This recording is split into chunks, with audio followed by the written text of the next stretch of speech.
latihan, Yom Ki-hun langsung terlihat dampaknya untuk ketajaman lini serang timnas Indonesia. Asisten pelatih ini menepati janjinya untuk memoles deretan penyerang timnas Indonesia.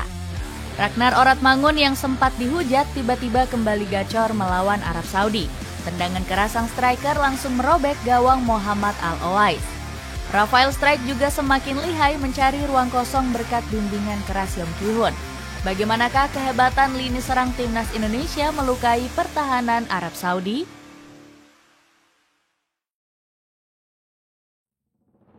Yom Ki-hun kaget melihat striker Indonesia. Shin Tae-yong sempat dipusingkan dengan masalah lini serang jelang dimulainya ronde ketiga.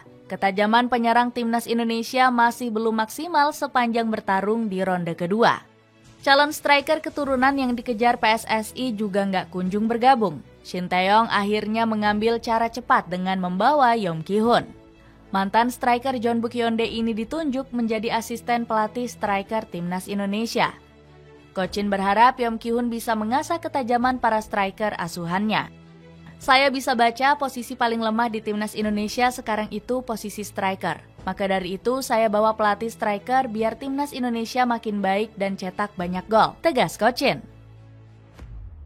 Keputusan Shin Tae-yong membawa Yom Ki-hun rupanya juga disorot media lokal Korea Selatan. Yom Ki-hun diperkenalkan sebagai asisten baru Shin Tae-yong yang akan menyempurnakan lini serang timnas Indonesia, tulis media Sportscan. Pengalaman Yom Ki-hun sebagai striker andalan Korea Selatan diharapkan bisa berguna untuk skuad Garuda. Shin Tae-yong sendiri optimis asisten pelatih barunya akan membawa dampak positif.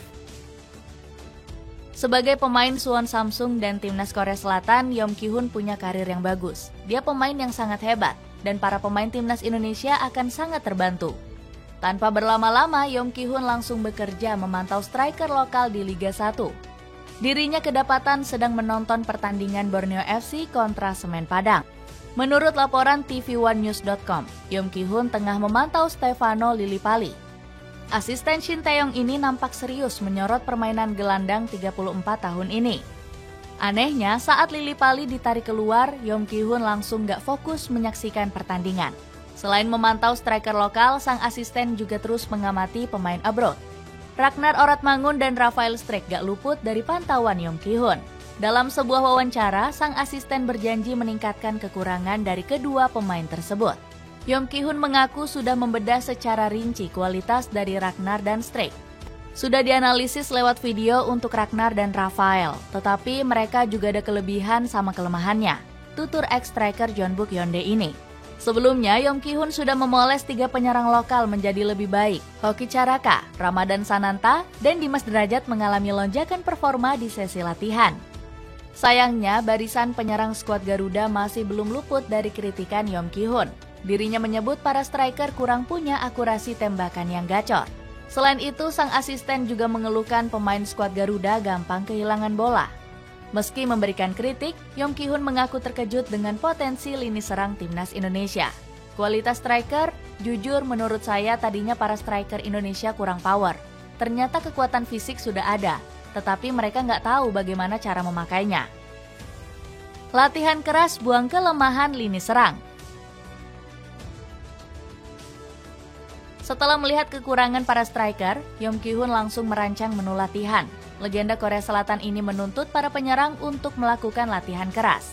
Salah satunya memperbaiki akurasi para striker saat berada di depan kotak penalti lawan. Timnas Indonesia memang punya masalah serius dalam penyelesaian peluang. Sementara untuk akurasi tembakan, hanya Tom Hye dan Calvin Verdong yang bisa diandalkan. Wajar jika Yom Ki-hun langsung meminta para striker untuk melatih akurasi tendangan. Latihan striker bukan berfokus ke power, tapi akurasi. Di saat syuting butuh akurasi, mereka punya power kuat tapi akurasinya masih kurang, ujar Yom Ki-hun. Omongan sang asisten terbukti saat melatih Hoki Caraka pada sesi latihan. Pemain PSS Sleman ini berhasil menunjukkan kekuatannya saat berduel dengan Yom Ki-hun. Sang asisten sampai terpental setelah merasakan kuatnya hantaman badan Hoki. Netizen langsung terkejut melihat pemain 20 tahun ini bisa sangat kokoh menjaga penguasaan bola. Ramadan Sananta juga mengakui dampak instan dari menu latihan gila yang diberikan Yom Ki-hun. Selain latihan teknis, sang asisten juga menggembleng kedisiplinan para striker skuad Garuda. Sangat membantu karena menurut saya juga penting. Karena Yom Ki-hun mendisiplinkan permainan saya dan para striker timnas Indonesia lainnya, tutur Sananta. Gacornya bomber timnas Indonesia di ronde ketiga. Latihan keras dari Yom Ki-hun langsung bikin pertahanan Arab Saudi kewalahan. Sejak menit awal, Ragnar Oratmangun dan Rafael Strijk langsung menekan skuad Elang Hijau. Keduanya bikin skema build-up Roberto Mancini nggak bisa berjalan lancar. Bahkan Ragnar berhasil mengejutkan lini belakang Arab Saudi usai mencetak gol di menit 19. Hebatnya lagi, sang striker bikin dua pemain skuad Elang Hijau pontang-panting hingga tersungkur. Padahal sebelumnya Ragnar selalu diremehkan karena lama nggak mendapat klub baru. Striker berdarah Maluku ini juga sempat disindir kurang tajam saat melawan Filipina di ronde kedua. Selain mencetak gol, Ragnar juga berhasil membuat Ali Al-Bulaihi frustrasi habis-habisan.